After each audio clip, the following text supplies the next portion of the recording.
charitable. And that spread to a man right here on the Gulf Coast.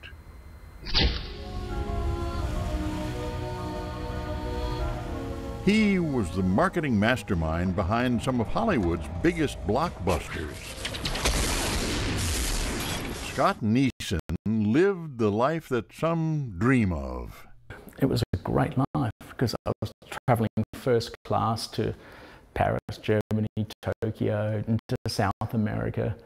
Had a beautiful house in the hills of Brentwood, and it was a nice life. Had a boat in the harbour and a Porsche SUV, and yeah, and I loved it. But the script changed for Scott on a backpacking trip to Cambodia. I was traumatised myself after the first day there. Children digging through trash, looking for recyclable items in the hopes of making less than $1 a day. These are some of the pictures he captured. It's children living on garbage, highly susceptible to child trafficking, to physical, sexual abuse, kids that are being born onto the garbage dump, mothers that have got debt. I mean, it's everybody's problem. Scott's solution, the Cambodian Children's Fund, a safe haven for children. And he did the unthinkable. He left his glamorous life to live in Cambodia, on the country's largest toxic waste site. I was knee-deep in sludge, looking for a child that had gone missing, and I realised that all my friends and colleagues were at the Academy Awards, you know, wearing their tuxedos and drinking champagne and having this wonderful time, and I'm standing there in the most vile circumstances. Yes, there are times I miss it back here. But Scott is exactly where he wants to be. Yeah, I get kind of agitated because a lot of the media says I gave up the American dream.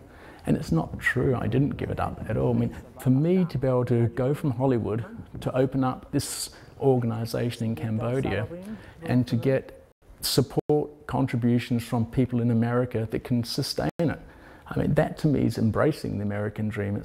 His story inspired Bob Tufts, living half a world away on the Gulf Coast. Everyone deserves a childhood, and these kids would not get a childhood if they didn't have Scott.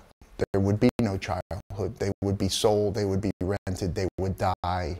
They would literally, if they live, would be living a life of misery, and that's not a childhood. Tufts flew to Cambodia to meet the Hollywood dropout.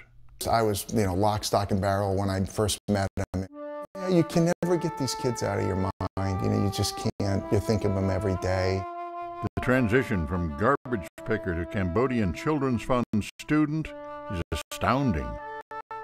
There's a line of kids every day who want to come to school. And it's the saddest thing you could ever see because you just can't take them in. Tufts filled another need, a medical center where no one is turned away. We are going to survive because of people like Bobby. He not only raises the money, he gets out, he asks his friends, he fundraises, he'll bug people to death until they give money. And then he takes that money and he comes to Cambodia and helps build the building. Tufts has always had a soft spot for children.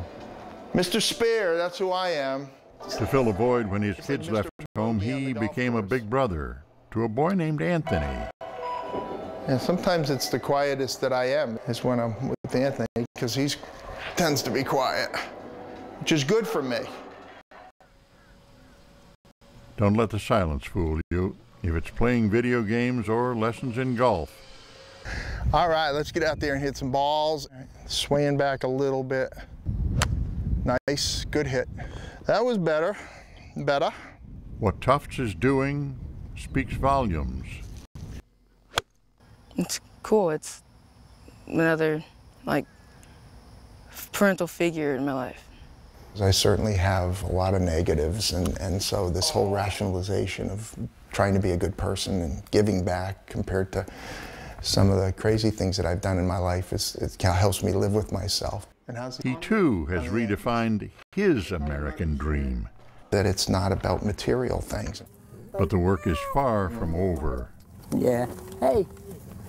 He's not well at all. Two men learning lessons from children simply surviving.